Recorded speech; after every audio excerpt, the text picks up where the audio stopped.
নির্বাচন শেষে নিজের কাজে ফিরতে চান ডক্টর ইউনূস। নতুন বাংলাদেশ গড়বে তরুণরা, ঠাঁই নেই জঙ্গিবাদের। আসছে নতুন রাজনৈতিক দল, অন্তর্বর্তী সরকারের প্রতিনিধিরা যুক্ত হলে নির্বাচন সুষ্ঠু হওয়া নিয়ে প্রশ্ন। চাঁদাবাজ ধরতে শিগগিরই অভিযানে নামছে ডিএমপি, পুলিশকে ক্ষমতার বলয় থেকে বের করার তাগিদ। প্রাইভেট কারের ধাক্কায় মাসুদ নিহতের ঘটনায় প্রতিবাদ মুখর বুয়েট, পুলিশের বিরুদ্ধে অসহযোগিতার অভিযোগ। বর্ষিয়ান আইনবিদ উপদেষ্টা হাসান আরিফের জানাজা সম্পন্ন, সোমবার শহীদ বুদ্ধিজীবী কবরস্থানে দাফন।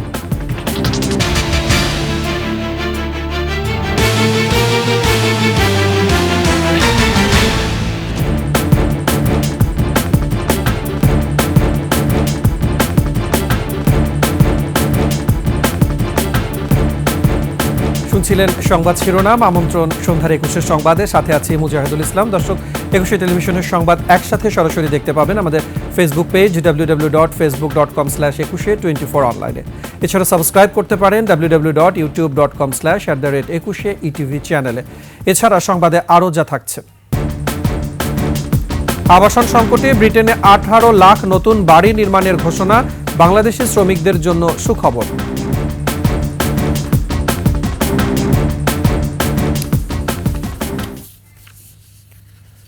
আগামী সংসদ নির্বাচন আয়োজনের পর নিজের নিয়মিত কাজে ফিরে যাবেন বলে জানিয়েছেন অন্তর্বর্তী সরকারের প্রধান উপদেষ্টা ডক্টর মোহাম্মদ ইউনূস। ব্রিটিশ সাময়িকী দ্য ইকোনমিস্টকে দেয়া সাক্ষাৎকারে এমন মন্তব্য করেন ডক্টর ইউনূস। 2024 সালের বর্ষসেরা হিসাবে এবার বাংলাদেশের নাম ঘোষণা করেছে দ্য ইকোনমিস্ট। আর এই নিয়ে প্রতিক্রিয়া জানতেই প্রধান উপদেষ্টা সাক্ষাৎকার নেয় এই ব্রিটিশ সাময়িকী। আফসানা নীলার ডেস্ক রিপোর্ট। 15 বছরের স্বৈরাচার সরকারের পতন হওয়ায় সম্প্রতি ইকোনমিস্টের কান্ট্রি অব দ্য ইয়ার খেতাব জিতে নিয়েছে বাংলাদেশ। এ নিয়ে প্রতিক্রিয়া জানতে প্রধান উপদেষ্টার সাক্ষাৎকারটি নেয় ব্রিটিশ সাময়িকী দ্য ইকোনমিস্ট। সাক্ষাৎকারে জানতে চাওয়া হয় নির্বাচন আয়োজনের পর ইউনূস কি করবেন। এর জবাবে প্রধান উপদেষ্টা অভিযোগের সুরে বলেন, তার চাকরি কেড়ে নিয়ে জোর করে দেশে আনা হয়েছে, তিনি তার নিয়মিত কাজে ফিরে যেতে পারলে খুশি হবেন। বাংলাদেশে জঙ্গিবাদের ঝুঁকি নিয়ে প্রধান উপদেষ্টা বলেন, তরুণরা ধর্ম নিরপেক্ষ, তারা নতুন বাংলাদেশ গড়তে চায়, বাংলাদেশে কোনো জঙ্গিবাদ আর মাথাচাড়া দেবে না বলে জানান তিনি আরও বলেন, তরুণ তরুণীদের এখনই উচিত নিজেদের স্বপ্ন পূরণে সুযোগ কাজে লাগানো। আন্তর্জাতিক এই গণমাধ্যম প্রতিবেদনে জানায়, শান্তিতে নোবেল পুরস্কার জয়ী মোহাম্মদ ইউনূসের নেতৃত্বে বাংলাদেশে একটি অস্থায়ী সরকার রয়েছে, যা ছাত্র, সেনাবাহিনী, ব্যবসায়ী ও নাগরিক সমাজের সমর্থন পেয়েছে। এই সরকার শৃঙ্খলা পুনঃপ্রতিষ্ঠা এবং অর্থনীতিকে স্থিতিশীল করেছে। আফসানা নীলা, ডেস্ক রিপোর্ট, 21 টেলিভিশন। রাজনৈতিক উচ্চাভিলাষ থেকে কিংস পার্টি করার চেষ্টা অতীতে সফল হয়নি, ভবিষ্যতেও হবে না বলে মন্তব্য করেছেন বিএনপির স্থায়ী কমিটির সদস্য ডাক্তার AZM জাহিদ হোসেন। আর স্থায়ী কমিটির আরেক সদস্য গয়েশ্বরচন্দ্র রায় বলেছেন, সংস্কার হবে নির্বাচনের জন্য, সংস্কারের জন্য নির্বাচন নয়। যতটুকু পরিবর্তন সংস্কার প্রয়োজন, আরেকটা সংস্কার হবে নির্বাচনের পরে। অর্থাৎ এই যে জনগণের সামনে আমরা প্রতিশ্রুতি দিচ্ছি, সেগুলি উদ্যোগ পাল্লায় আমরা এটা কার্যকর করতে পারবো না। কিংস পার্টি করার চেষ্টা করে অতীতেও যেমন কেউ সফল হয় নাই, আমরা মনে করি রাজনৈতিক দল হতেই পারে। রাজনৈতিক দল হবে, মাঠে আসবে, জনগণকে কর্মসূচি দিবে, জনগণ কর্মসূচি ভালো লাগবে যেটা সেটা গ্রহণ করবে। গুলশানে বিএনপি চেয়ারপারসনের কার্যালয়ে সমমনা দলগুলো লিয়াজো কমিটির বৈঠক শেষে চলছে ব্রিফিং, সরাসরি চলে যাচ্ছে সেখানে। আলোচনা করে যা দাঁড়াবে, বিভিন্ন পরামর্শ, তার আলোকেই আমরা আলটিমেটলি সবাই মিলে সিদ্ধান্ত নেব।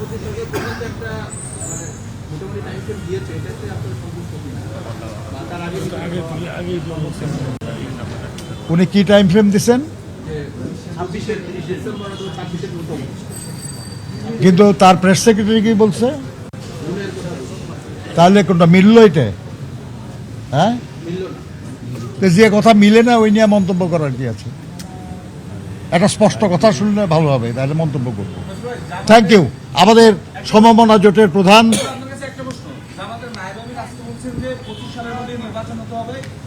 সংস্কার করা দরকার, ভাই আমি জামাতের নায়েবে আমির বা আমির তাদের বক্তব্যের উপর মন্তব্য করা আমি যুক্তিযুক্ত মনে করছি না। ওইটা নিয়ে যদি বলার দরকার হয় আমাদের দলের মহাসচিব সাহেব বলবেন। এখন ডক্টর ফরিদুজ্জামান ফরহাদ সাহেব। বিসমিল্লাহির রহমানির রহিম। প্রিয় সাংবাদিক ভাইয়েরা আমার, আমরা দীর্ঘ 15 বছর আন্দোলন করেছি এদেশে মানুষের ভোটের অধিকারের জন্য, এদেশে মানুষের ভাতের অধিকারের জন্য, গণতন্ত্র প্রতিষ্ঠা করার জন্য। এই আন্দোলনের এক পর্যায়ে আমরা সাকসেসফুল হয়েছি যে শেখ হাসিনা ফ্যাসিস্ট সরকারকে এদেশ থেকে বিতাড়িত করতে পেরেছি। আমরা চাই বাংলাদেশে সমস্ত সমস্যা সমাধান হবে যদি জনগণের সরকার প্রতিষ্ঠিত হয়। জনগণের সরকার প্রতিষ্ঠিত না হলে কোনো সমস্যা সমাধান হবে না। তাই দর্শক, গুলশানে বিএনপি কার্যালয়ের সামনে লিয়াজ কমিটির ব্রিফিং চলছিল, আমরা সরাসরি ছিলাম সেখানে। এবারে যাচ্ছি অন্যান্য খবরে। বাংলাদেশের রাজনীতিতে নতুন ধারা যুক্ত করতে আসছে নতুন রাজনৈতিক দল। জুলাই আন্দোলনে নেতৃত্ব দেওয়া বৈষম্য বিরোধী ছাত্র আন্দোলনের নেতারা ধরবেন এই দলের হাল। তবে অন্তর্বর্তী সরকারের দায়িত্বে থাকা প্রতিনিধিরা নতুন দলে যুক্ত হলে ভোট সুষ্ঠু হবে কিনা তা নিয়ে প্রশ্ন তুলেছে বিএনপি সহ রাজনৈতিক দলগুলো। মানিক শিকদারের রিপোর্ট। কোটা সংস্কার আন্দোলন থেকে বৈষম্য বিরোধী আন্দোলনের উৎপত্তি, এর ধারাবাহিকতায় এক দফা দাবি ছাত্র জনতার গণ অভ্যুত্থান। একটানা 15 বছর ক্ষমতায় থাকার পর 5 আগস্ট পতন হয় দেশের প্রাচীনতম দল আওয়ামী লীগ সরকারের। সরকার পতনের 3 দিনের মধ্যে ডক্টর ইউনূসকে প্রধান করে দায়িত্ব নেয় অন্তর্বর্তী সরকার। ক্যাবিনেটে গুরুত্বপূর্ণ দায়িত্বে আছেন 3 ছাত্রনেতা। আন্দোলনের সাফল্যের পর থেকেই রাজনৈতিক দল গঠনের ইঙ্গিত দিয়ে আসছিলেন ছাত্র সমন্বয়করা। নতুন রাজনৈতিক এ দলের সম্ভাব্য নাম হতে পারে জনশক্তি। দলকে স্বাগত জানালেও আগামী নির্বাচনে স্বচ্ছতা ও নিরপেক্ষতা নিয়ে সন্দেহ প্রকাশ করেছে বিএনপি সহ বিভিন্ন রাজনৈতিক দল। ক্ষমতায় থেকে প্রধানমন্ত্রী তার নিজের ক্ষমতাকে কাটিল করতে চায়, কেউ চায় আসলে চায় না। কিন্তু আমরা বলেছি যে প্রধানমন্ত্রী 2 মেয়াদে বেশি থাকবেন না।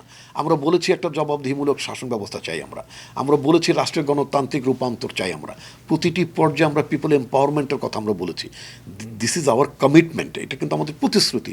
অন্তর্বর্তী সরকারের ছত্রছায়ায় সংস্কারের নামে দল গঠন করে পৃষ্ঠপোষকতা করা হলে বৈষম্য বিরোধী আন্দোলনের স্পিরিট নষ্ট হবে বলে মনে করছেন রাজনীতিবিদরা।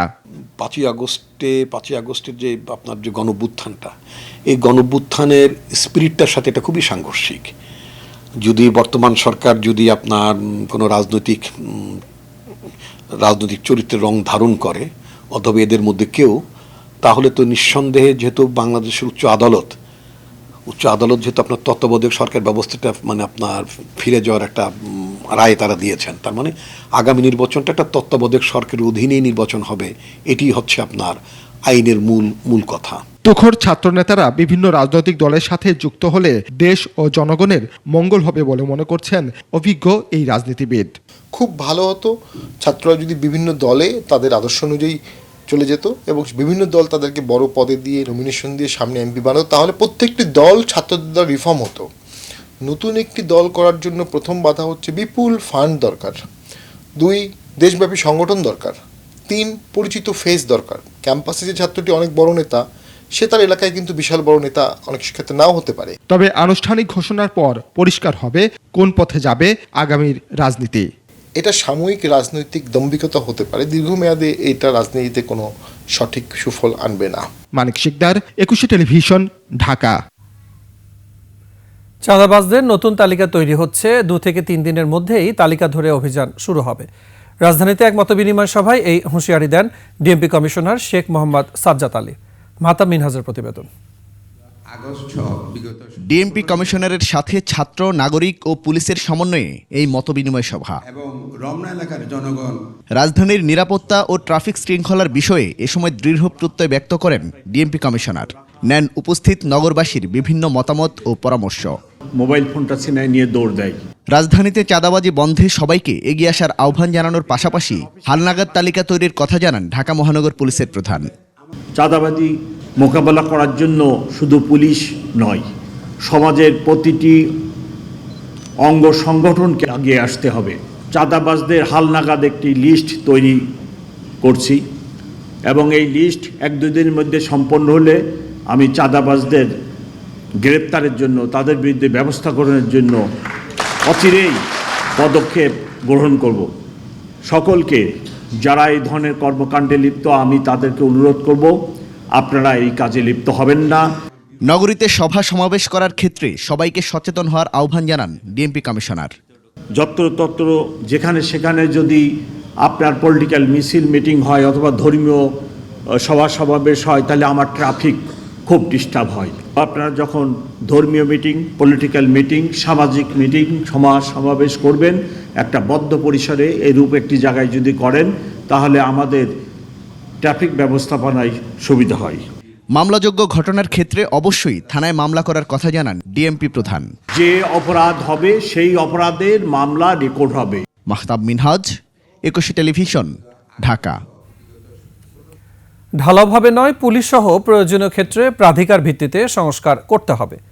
ক্ষমতার বলয় থেকে পুলিশকে বের করে আনার তাগিদ দিয়ে আইনশৃঙ্খলা বিষয়ক সংলাপে বক্তারা আরও বলেন, পুলিশ সংস্কারে রাজনৈতিক দলের সম্পৃক্ততা থাকতে হবে, অন্যথায় ভবিষ্যতে রাজনৈতিক সরকার এসব সংস্কার নাও মানতে পারে বলে শঙ্কা তাদের।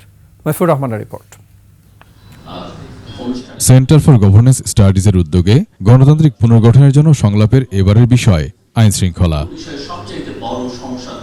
অংশ নেন ছাত্র প্রতিনিধি, রাজনৈতিক ব্যক্তিত্ব, আইনজীবী, নিরাপত্তা বিশ্লেষক, মানবাধিকার কর্মী সহ সমাজের বিভিন্ন স্তরের মানুষ। ছাত্র প্রতিনিধি, সাংবাদিক ও মানবাধিকার কর্মীরা বলেন, বিগত সময়ে গুম, খুন থেকে শুরু করে বিভিন্ন কাজে পুলিশকে ব্যবহার করা হয়েছে, যার ফলে পুলিশ মানুষের বন্ধু হয়ে উঠতে পারেনি। ক্রাইম এগেইনস্ট হিউম্যানিটি ঘটেছে বাংলাদেশে এবং সেইটাতে পুলিশের একটা অ্যাক্টিভ রোল ছিল। ল এনফোর্সিং এজেন্সির ট্রেনিং থেকে শুরু করে সবকিছু হায়ারার্কাইজ করা, মানে প্রত্যেকটা স্তরে। এনফোর্স ডিসঅ্যাপিয়ারেন্সের কথা বলেন, সেখানেও আমরা যে ডকুমেন্টেশন করেছিলাম সেই ডকুমেন্টেশন থেকে অনেক বেশি এনফোর্স ডিসঅ্যাপিয়ারেন্সের শিকার হয়েছে। ব্রিটিশ আমলে গঠনের পর থেকে পুলিশ লাঠিয়াল বাহিনী হিসেবে ব্যবহার হয়েছে মন্তব্য করে রাজনীতিবিদরা বলেন, ক্ষমতার বলয় থেকে পুলিশকে বের করে আনতে হবে। জমিদারি বন্দোবস্তের লাঠিয়ালকে আমি শুধু পোশাক পরিয়ে একটা আইনের ফ্রেম বানায় দিলেই সে ল এনফোর্সমেন্ট এজেন্সি হয় না, সে পুলিশ হয় না। পুলিশ যেন রাজনৈতিকভাবে ব্যবহৃত না হতে পারে, তার জন্য কিছু বিধান আমাদেরকে যুক্ত করতে হবে। পুলিশ প্রতিষ্ঠানকে রক্ষা করার কাজটা খুব জরুরি রাজনৈতিক দলগুলির নিয়ন্ত্রণের হাত থেকে, এবং এটা যে একটা সেবা, এই বিষয়টি নির্বাহী বিভাগে বা রাজনৈতিক দলের মধ্যে প্রথমে প্রতিষ্ঠা করা দরকার। পুলিশ ক্ষমা চাবে, এদেরকে মেরে ফেলেছে, ওদেরকে মেরেছে, কি লাভ? ক্ষমা চেয়ে কি লাভ হবে? কালকে আবার ক্ষমা চাবে। গত 15 বছরে কত র্যাব হত্যা করেছে, কত সাধারণ মানুষকে হত্যা করেছে, আমরা এই ব্যাপারে কথা বলিনি। পুলিশকে বিকেন্দ্রীকরণের পাশাপাশি আইন শৃঙ্খলা পরিস্থিতি উন্নয়নে রাজনৈতিক সদিচ্ছার তাগিদ দেন আইন ও নিরাপত্তা বিশেষজ্ঞরা। আমরা যদি সিকিউরিটি সেক্টরকে রিফর্ম করতে না পারি, তাহলে শুধু পুলিশকে রিফর্ম করে আমাদের দেশের সার্বিক যে আইন শৃঙ্খলা পরিস্থিতি আমরা আনতে চাচ্ছি, সেটা হয়তো আমরা আনতে পারবো না। ঢালাওভাবে রিফর্ম করলেই যে সিস্টেম একেবারে পাল্টে যাবে রাতারাতি, তা নয়। এই রিফর্ম প্রসেসটা is a continuing process. Excessive force যাতে আর ভবিষ্যতে ব্যবহার না হয়, আইনের মধ্যে থাকে, তার জন্য যে আইনি কাঠামোগুলো করার দরকার আছে এবং যে আচরণগত পরিবর্তনের দরকার আছে, সেইগুলো আমরা যাতে তাড়াতাড়ি করি। পুলিশকে বিচার বিভাগের সাথে সমন্বয় করার প্রস্তাব উঠে আসে সংলাপে। তারা পুলিশেরও না, তারা মফিউর রহমান, একুশে টেলিভিশন, ঢাকা। প্রাইভেট কারের ধাক্কায় সহপাঠী মুহতাসিম মাসুদ নিহতের ঘটনায় শনিবারও প্রতিবাদ মুখর ছিলেন বুয়েট শিক্ষার্থীরা। আসামিপক্ষের আইনজীবীর বিভ্রান্তিকর মন্তব্য ও গণমাধ্যমে হত্যাকাণ্ডকে দুর্ঘটনা বলে প্রচার করা হচ্ছে, এমন দাবি করে শিক্ষার্থীরা মামলা নিতে পুলিশের বিরুদ্ধে অসহযোগিতার অভিযোগ করেন। এদিকে এ বিষয়ে তথ্য ও সম্প্রচার উপদেষ্টা নাহিদ ইসলাম আক্ষেপ করে বলেন, সড়ক দুর্ঘটনায় সম্পৃক্ত সমাজের উচ্চ পর্যায়ের ব্যক্তিদের বিচার হয় না। মানিক শিকদারের আরও একটি রিপোর্ট। পুলিশের অসহযোগিতায় বুয়েটের কম্পিউটার বিজ্ঞান ও প্রকৌশল বিভাগের শিক্ষার্থী মুহতাসিম মাসুদ নিহত হওয়ার ঘটনার সাথে জড়িতরা ছাড়া পেয়ে যেতে পারেন এমন আশঙ্কা থেকে শনিবার বিক্ষোভ করেন বুয়েটের শিক্ষার্থীরা। আহত দুই শিক্ষার্থী অমিত সাহা ও মেহেদি হাসানের সুচিকিৎসা নিশ্চিতের দাবি জানানো হয় এ সময়। আমাদের একজন সহপাঠী পরে বিক্ষোভ মিছিল ক্যাম্পাস প্রদক্ষিণ করে বুয়েট শহীদ মিনারে অবস্থান কর্মসূচি পালন করে। এটি কোনো দুর্ঘটনা নয়, বরং চালক নেশাগ্রস্ত অবস্থায় বেপরোয়াভাবে গাড়ি চালিয়ে আমাদের একজন সহপাঠীকে নির্মমভাবে হত্যা করে এবং দুজনকে গুরুতর আহত করে। ইতিমধ্যে আমরা দেখতে পাচ্ছি যে অভিযুক্তদের আইনজীবী গণমাধ্যমে বিভিন্ন রকমের বিভ্রান্তিমূলক তথ্য দিয়ে ঘটনাকে ধামাচাপা দেওয়ার চেষ্টা করছেন। আমরা পূর্বেও দেখেছি প্রভাবশালী পরিবারের সদস্যবৃন্দ কোনো অপরাধের সাথে যুক্ত থাকলেও, কোনো সিভিয়ার অফেন্সে যুক্ত থাকলেও পরবর্তীতে প্রভাব খাটিয়ে বিচার প্রক্রিয়া থেকে তাদের নিস্তার লাভের দৃষ্টান্ত। আমরা এই ঘটনায় এই ব্যাপারটির আশঙ্কা করছি। নিহত মুহতাসিমের পরিবারকে ক্ষতিপূরণ দেওয়ার দাবিও জানান শিক্ষার্থীরা। সড়কের নিরাপত্তা আইন জোরদার করুন, দেশের বিচার ব্যবস্থাকে একটি গোষ্ঠীর হাতে জিম্মি হওয়ার হাত থেকে রক্ষা করুন। এই ঘটনার দৃষ্টান্তমূলক শাস্তি নিশ্চিতকরণের মাধ্যমে দেশে একটি দৃষ্টান্ত স্থাপন করুন। এদিকে সড়ক পরিবহন খাতে শৃঙ্খলা প্রতিষ্ঠান লক্ষ্যে প্রাতিষ্ঠানিক ব্যবস্থাপনা ও কাঠামোগত সংস্কার শীর্ষক জাতীয় সংলাপে তথ্য উপদেষ্টা নাহিদ ইসলাম কথা বলেন দুর্ঘটনার বিচার প্রসঙ্গে। সাধারণ মানুষ হচ্ছে এটার সবচেয়ে বড় ভুক্তভোগী, পাবলিক ট্রান্সপোর্ট ব্যবহার করতেছে, অ্যাক্সিডেন্টের শিকার হচ্ছে। সমাজের উচ্চ পর্যায়ের সাথে যারা জড়িত থাকে, অ্যাক্সিডেন্ট যারা করে, যে তাদের আসলে বিচার হয় না, তারা কোন ধরনের জবাবদিহিতার আওতায় আসে না, আসলে সাধারণ মানুষের জীবনটাই আসলে যায়। পরিবহন খাতে বহুমুখী সমস্যা বিরাজ করছে বলেও মন্তব্য করেন তথ্য উপদেষ্টা। একটা তো হচ্ছে দুর্নীতির সমস্যা রয়েছে, রাজনীতিকরণের সমস্যা রয়েছে, শিক্ষা বা জনসচেতনতার একটা সমস্যা রয়েছে, এবং আমাদের অদক্ষতা, আমাদের নিয়মনীতি বাস্তবায়ন না করা। তো এই বহুমাত্রিক সমস্যা রয়েছে, ফলে এটা সমাধানটাও এই কারণে কিছুটা চ্যালেঞ্জ। কারণ মানিক শিকদার, 21 টেলিভিশন, ঢাকা। বর্ষিয়ান আইনবিদ ও অন্তর্বর্তী সরকারের উপদেষ্টা এএফ হাসান আরিফকে সোমবার শহীদ বুদ্ধিজীবী কবরস্থানে দাফন করা হবে। এর আগে হাইকোর্ট ও সচিবালয়ে আলাদা জানাজা হয়েছে হাসান আরিফের। এ সময় দীর্ঘদিনের সহকর্মীরা বলেন, 5 দশকেরও বেশি সময় আইন পেশায় নিজেকে দৃষ্টান্ত হিসেবে স্থাপন করেছেন হাসান আরিফ। তাঁর চলে যাওয়ায় বিচার অঙ্গনে তৈরি হলো অপূরণীয় শূন্যতা। শাকির আরজুর রিপোর্ট। দীর্ঘ 55 বছরের আইন পেশার সমাপ্তি টেনে শেষবারের মতো এভাবেই সুপ্রিম কোর্টে নিয়ে আসা হয় সিনিয়র আইনজীবী অন্তর্বর্তী সরকারের উপদেষ্টা এএফ হাসান আরিফের মরদেহ। তার দীর্ঘদিনের সহকর্মীরা বর্ষিয়ান এই আইনজীবীর কফিন বহন করেন। এরপর অনুষ্ঠিত হয় দ্বিতীয় জানাজা। জানাজায় অংশ নেন প্রধান বিচারপতি সহ আপিল বিভাগের ও হাইকোর্ট বিভাগের বিচারপতি ও আইনজীবীরা। এছাড়া সরকারের উপদেষ্টা, প্রধান নির্বাচন কমিশনার সহ আইনজীবীরাও অংশ নেন। জানাজা শেষে তার কফিনে ফুলের শ্রদ্ধা জানান প্রধান বিচারপতি সহ অন্যান্য বিচারপতিরা। এরপর শ্রদ্ধা জানান আইনজীবী সমিতি সহ বিভিন্ন সংগঠনের নেতাকর্মীরা। অভিজ্ঞ লয়ারকে, বন্ধুকে আমরা হারিয়েছি এবং ওনাকে হারিয়ে দেশও একজন খুব মূল্যবান আইনজীবীকে হারিয়েছে। জীবনের পেশাগত জীবনের অনেক মামলা, উল্লেখযোগ্য মামলা এখন আজকে সুপ্রিম কোর্ট ডিএলআই রিপোর্টেড বিল রিপোর্টেড কেস, যেটা ভবিষ্যতে যারা আইন পেশা থাকবে তাদের জন্য একটা সুবিধা হবে।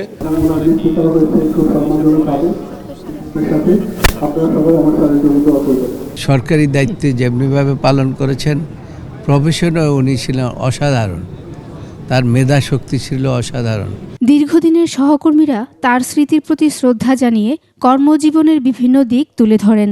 আমরা একজন অভিভাবক হারিয়েছি, রাষ্ট্রের একজন সুযোগ্য নাগরিক, একজন দেশপ্রেমিক সৎ নাগরিককে আমরা হারিয়েছি। বারের প্রেসিডেন্টটা হইতে পারলে আমার মনে হয় ওনার সব কিছুতেই আরও একটু মানুষ মনে করতো যে না, এখানের নেতৃত্বে উনি ছিল। সিনিয়র আইনজীবীরা বলেন, হাসান আরিফের মৃত্যুতে আইন অঙ্গনে বিশাল একটি শূন্যতা তৈরি হবে, যা কখনো পূরণ হবার নয়।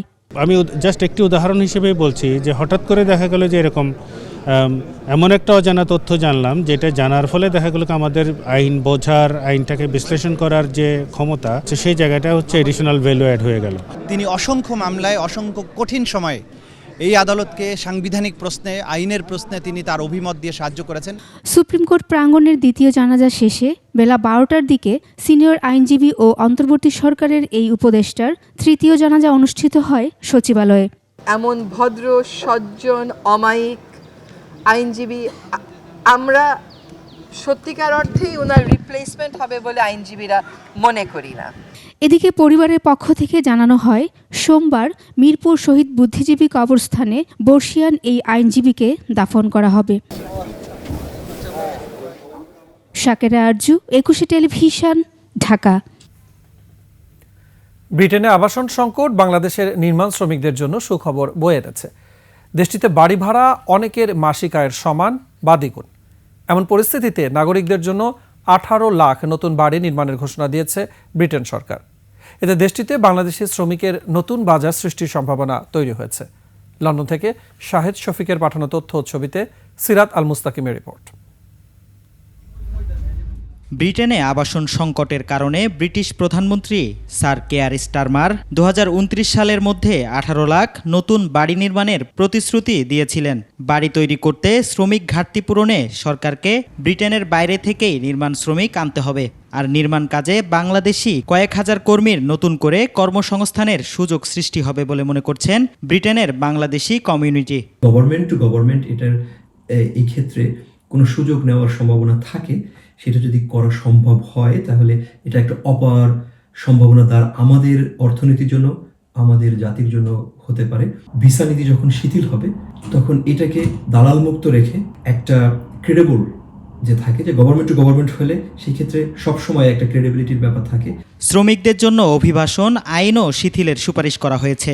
ব্রিটিশ সরকার যদি সঠিক ও অভিজ্ঞদের সুযোগ করে দেওয়ার উদ্যোগ নেয় এবং ভিসা নিয়ে দালালদের দৌরত্ব বন্ধ করতে পারে, তবে এটি তাদের জন্য মঙ্গলজনক হবে বলে মন্তব্য করেন প্রবাসী বাংলাদেশিরা। আবাসন ব্যবস্থার সংকট খুবই মারাত্মক আকার ধারণ করছে। যদি আবাসন প্রকল্প কাজ শুরু হয়, এখানে অনেক বাঙালি শ্রমিক সহ অনেক নির্মাণ শ্রমিকরাও কাজের সুযোগ পাবে। আমাদের বাংলাদেশের যে এক বিশাল জনশক্তি রয়েছে, ওরা যদি বর্তমান অন্তর্বর্তীকালীন সরকার যদি প্রপার ব্যবস্থাপনার মাধ্যমে এই জনশক্তিকে ব্রিটেনে পাঠানোর ব্যবস্থা করে, তাহলে আমাদের দেশের রেমিটেন্সের জন্য এক নতুন সম্ভাবনা উন্মোচন হবে।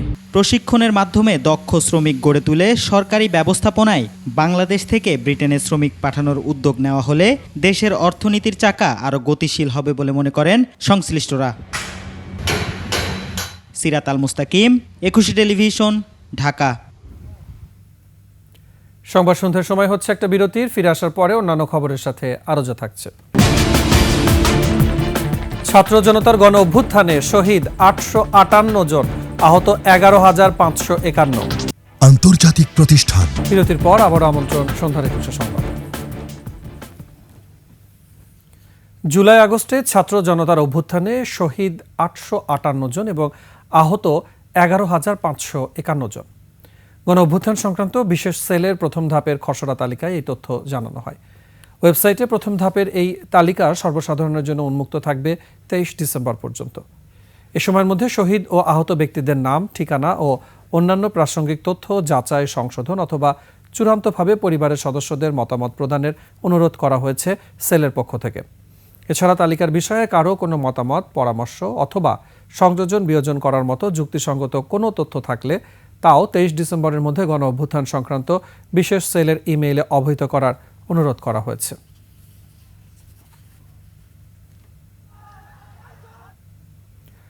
বাংলাদেশে কোনো মেজরিটি মাইনরিটি নেই। ধর্ম বর্ণ নির্বিশেষে সবাই সমান অধিকার ভোগ করবে। মৌলভীবাজার জেলা জামাতের কর্মী সম্মেলনে এসব কথা বলেছেন জামাত আমির ডক্টর শফিকুর রহমান। প্রায় দেড় যুগ পর উন্মুক্ত পরিবেশে জেলা জামায়াতের কর্মী সম্মেলনে বেলা 11টার পর মঞ্চে আসেন মৌলভীবাজারের সন্তান আমিরে জামাত ডক্টর শফিকুর রহমান।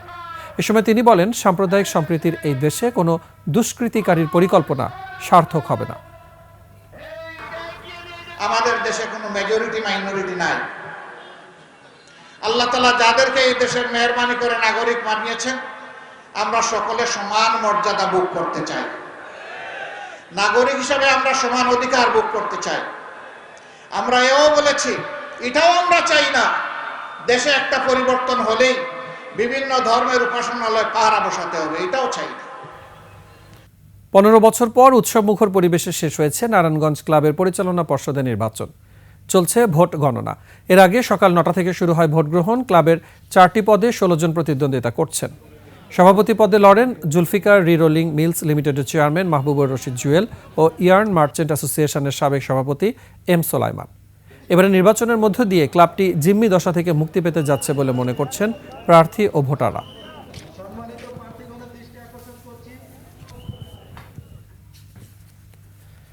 দক্ষিণ পশ্চিম বঙ্গোপসাগরে অবস্থানরত লঘুচাপ ঘনীভূত হয়ে নিম্নচাপে পরিণত হয়েছে।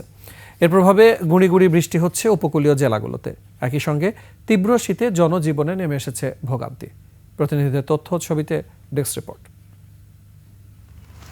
পটুয়াখালী সহ কুয়াকাটা, কলাপাড়ায় সকাল থেকে গুঁড়ি গুঁড়ি বৃষ্টিপাত হয়েছে। সেই সঙ্গে বেড়েছে শীতের তীব্রতা। এতে সবচেয়ে বেশি ভোগান্তিতে পড়েছে নিম্ন আয়ের মানুষ। গভীর সাগরে অবস্থানরত জেলেরাও পড়েছেন বিপাকে। বরিশাল নগর সহ জেলা জুড়ে বিভিন্ন স্থানে গুঁড়ি বৃষ্টি হয়েছে। হঠাৎ বৃষ্টিতে জনজীবন বিপর্যস্ত হয়ে পড়েছে। শুক্রবার সন্ধ্যার পর থেকে আজ দুপুর পর্যন্ত 1.2 মিলিমিটার বৃষ্টিপাত রেকর্ড করা হয়েছে। আবহাওয়া অফিস জানিয়েছে আগামী 2-1 দিন আকাশ মেঘলা ও বৃষ্টিপাত অব্যাহত থাকতে পারে। নিম্নচাপের কারণে বাগেরহাটে গভীর রাত থেকেই শুরু হয়েছে গুঁড়ি গুঁড়ি বৃষ্টি। টানা বৃষ্টিতে সাধারণ মানুষের দৈনন্দিন কাজকর্ম ব্যাহত হচ্ছে। ভোর রাত থেকে দুপুর 12টা পর্যন্ত বাগেরহাটে প্রায় 2 মিলিমিটার বৃষ্টি রেকর্ড করা হয়েছে। ঝালকাঠিতে তীব্র শীত এবং ঘন কুয়াশা আর বৃষ্টিতে জনজীবন বিপর্যস্ত হয়ে পড়েছে। নিম্ন আয়ের মানুষেরা পড়েছেন বিপাকে। বৃষ্টির জন্য মানুষ রাস্তাঘাটে বের হইতে পারে না, বেচাকিনা নাই। অনেক শীত এবং বৃষ্টি হইতেছে, রোদ্দুর নাই। নিম্নচাপের কারণে লক্ষ্মীপুরে গুঁড়ি গুঁড়ি বৃষ্টি হচ্ছে। এতে জনজীবনে কিছুটা স্থবিরতা নেমে আসে। ভোর থেকে আকাশ মেঘাচ্ছন্ন এবং কুয়াশা বিরাজ করছে। গুঁড়ি গুঁড়ি বৃষ্টি হচ্ছে, বৃষ্টির কারণে শীতের প্রভাব বাড়তেছে। খুলনা, বরিশাল ও চট্টগ্রাম বিভাগের 2-1 জায়গায় হালকা বৃষ্টির কথা জানিয়েছে আবহাওয়া অফিস। পটুয়াখালীর পায়রা সহ দেশের সকল সমুদ্র বন্দরকে 1 নম্বর দূরবর্তী সতর্ক সংকেত দেখিয়ে যেতে বলা হয়েছে। পাশাপাশি মাছ ধরা ট্রলারগুলোকে উপকূলের কাছাকাছি থেকে সাবধানে চলাচল করার নির্দেশনা দেওয়া হয়েছে। Masum আলিসা, desk report, 21 television. এবারে আভিভা ফাইন্যান্স লিমিটেড বাণিজ্য সংবাদ।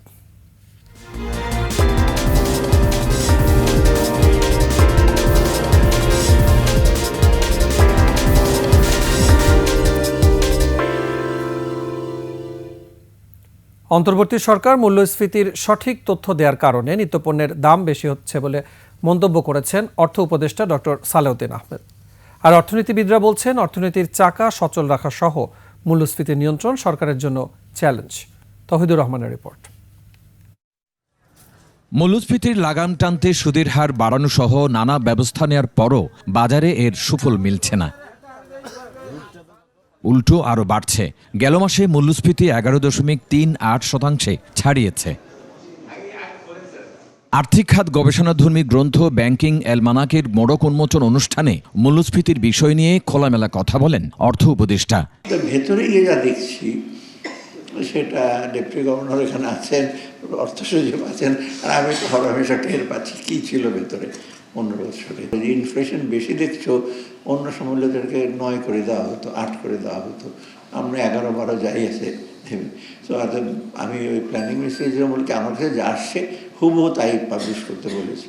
পুঁজিবাজারের দরপতনে রেগুলেটরদের দায় আছে মন্তব্য করে আর্থিক প্রতিষ্ঠান ও পুঁজিবাজারে সংস্কার কাজ চলছে বলেও জানান অর্থ উপদেষ্টা। জেড ক্যাটাগরি শেয়ার যদি বিক্রি হয়, যার অস্তিত্ব নাই, মহানন্দে শেয়ার কিনছেন, এই প্রিজাম্পটিভ ভ্যালু মানে নিয়ে কিনলাম ওই কাগজ, কদিন পরে কাগজটা আপনি ওয়েস্ট পেপার হিসেবে ব্যবহার করবেন। অন্তর্বর্তী সরকারের সংস্কার প্রচেষ্টার কারণে সামষ্টিক অর্থনীতি কিছুটা ভালো হলেও এখনও রয়ে গেছে চ্যালেঞ্জ।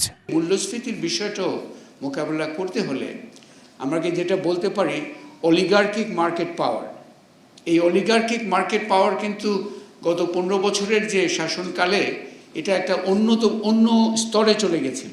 অর্থ সচিব, বাংলাদেশ ব্যাংকের ডেপুটি গভর্নর সহ বিশিষ্ট জনরা অংশ নেন এই অনুষ্ঠানে। এই উদ্যোগটা অত্যন্ত ভালো উদ্যোগ। তৌহিদুর রহমান, 21 টেলিভিশন, ঢাকা।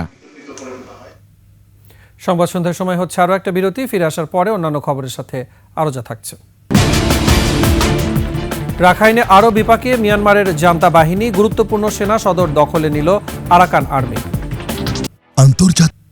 সংস্কার, সুরক্ষা, স্বাধীনতা প্রতিপাদ্যে রাজধানীতে হয়ে গেল ব্রডকাস্ট জার্নালিস্ট সেন্টার বিজেসির 5ম সম্প্রচার সম্মেলন। বিভিন্ন টেলিভিশনে কর্মরত গণমাধ্যম কর্মীদের পদচারণায় মুখর হয়ে ওঠে বার্ষিক এই মিলন মেলা। আয়োজনে বিনম্র শ্রদ্ধায় স্মরণ করা হয় জুলাই অভ্যুত্থানের শহীদ সাংবাদিকদের। আরও জানাচ্ছেন নাহিদ সিরাজে নিম্নি। গণমানুষের কথা বলা গণমাধ্যমে কর্মরতদের নিয়েই এ আয়োজন। ব্রডকাস্ট জার্নালিস্ট সেন্টারের বিজেসির সম্প্রচার সম্মেলন। শনিবার সকালে রাজধানীর সেগুন বাগিচায় আন্তর্জাতিক মাতৃভাষা ইনস্টিটিউটে সম্মেলনে অংশ নেন দেশের বিভিন্ন টেলিভিশন চ্যানেলে কর্মরত গণমাধ্যম কর্মীরা। সংস্কার, সুরক্ষা, স্বাধীনতা প্রতিপাদ্যে এবারের মিলন মেলায় যোগ দিয়ে গণমাধ্যম কর্মীরা বলেন, এটাই চাওয়া পাওয়া নিয়ে কথা বলার সময়। আমরা আসলে সংকটের কথা বলতে চাই। গণমাধ্যম সবসময় সংকটে থাকে, কারণ সে স্রোতের বিপরীতে চলে। সকলে অনেক আশা নিয়ে থাকি। আমরা আসলে সাংবাদিকরা, সংবাদকর্মীরা আমরা সবার কথা বলি, তো আমাদের কথা বলার সুযোগ হয় না। ব্রডকাস্টের সাথে যারা জড়িত তারা প্রত্যেকে আছে। এমনি আমরা যেগুলো দেখি সেখানে হচ্ছে শুধুমাত্র জার্নালিস্ট, এখানে প্রডিউসার আছে, ভিডিও এডিটর আছে, ক্যামেরা পার্সন আছে, মানে সবাইকে মিলে সমন্বয়ে হচ্ছে এই সংগঠনটা। যে মানুষগুলোর সাথে আমাদের আসলে কম দেখা হয় তাদের সঙ্গে আজকে আমরা দেখা হচ্ছে, শুধু একটা টেলিভিশনে না, সবগুলো টেলিভিশনেরই। সম্প্রচার মাধ্যমের আমরা যারা সহকর্মী রয়েছি সারা দেশের, তাদের মধ্যে দেখার একটা সুযোগ হয়, সবার সাথে আমরা সম্মিলিত হই। তো এটি হচ্ছে বিজেসি সম্মেলনের প্রাপ্তি। অসম্ভব ভালো লাগছে, কারণ এই একটি দিন, আমাদের অধিকারের কথা বলার দিন। আয়োজনে যোগ দেন বরেণ্য সাংবাদিক শফিক রেহমান। স্মৃতিচারণ করে কথা বলেন দেশের গণমাধ্যমের সার্বিক পরিস্থিতি নিয়ে। আমার বাবা সাইদুর রহমান যিনি ছিলেন, তিনি ডাবল ফার্স্ট ক্লাস ফিলোসফিতে ছিলেন, কিন্তু ভাষা আন্দোলনের সময় তিনি ছাত্রদেরকে ঢাকা কলেজে ছিলেন, তিনি অনেক সাহায্য করেছিলেন বিভিন্নভাবে। তখন যে ফটোস্টেট মেশিন ছিল না। আপনার ভাষা আন্দোলন ভাবতেই 52 ভাবেন, আসলে ভাষা আন্দোলন কিন্তু আমি বলি 54। যে সাংবাদিকদের হতে হলে বা লেখালেখিতে স্বাধীনতা রাখতে হলে, যে স্বাধীনতার কথা বারবার বলা হচ্ছে, স্বাধীনতা রক্ষা করার দায়িত্ব কিন্তু আপনাদের নিজেদেরই, সাংবাদিকদেরই। আয়োজনে বিশেষ অতিথি গণমাধ্যম সংস্কার কমিশনের প্রধান কামাল আহমেদ বলেন, গণমাধ্যমের চেহারা বদলাতে অন্তর্বর্তী সরকার ইতিবাচক ভূমিকা রাখবে।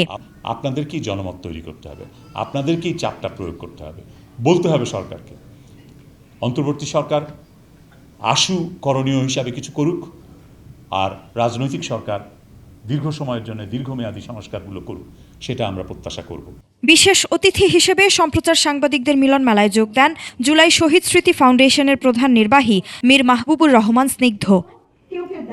সম্মেলনে জুলাই গণ অভ্যুত্থানে শহীদ সাংবাদিকদের স্মরণ করে 1 মিনিট নীরবতা পালন করা হয়। নাহিদ সিরাজি নিম্মি, 21 টেলিভিশন, ঢাকা। শেষ করছি সন্ধ্যার 21 সংবাদ। যাবার আগে শিরোনামগুলো জানাবো আরও একবার। নির্বাচন শেষে নিজের কাজে ফিরতে চান ডক্টর ইউনূস। নতুন বাংলাদেশ গড়বে তরুণরা, ঠাঁই নেই জঙ্গিবাদের। আসছে নতুন রাজনৈতিক দল, অন্তর্বর্তী সরকারের প্রতিনিধিরা যুক্ত হলে নির্বাচন সুষ্ঠু হওয়া নিয়ে প্রশ্ন। চাঁদাবাজ ধরতে শিগগিরই অভিযানে নামছে ডিএমপি, পুলিশকে ক্ষমতার বলয় থেকে বের করার তাগিদ।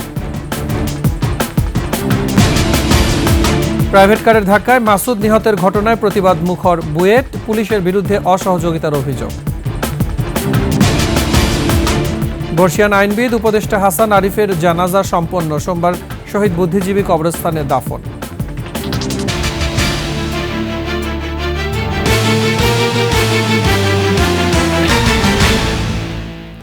সর্বশেষ সংবাদ জানতে ডায়াল করুন 2021 নম্বরে, আর ভিজিট করুন 21-tv.com ওয়েবসাইটে।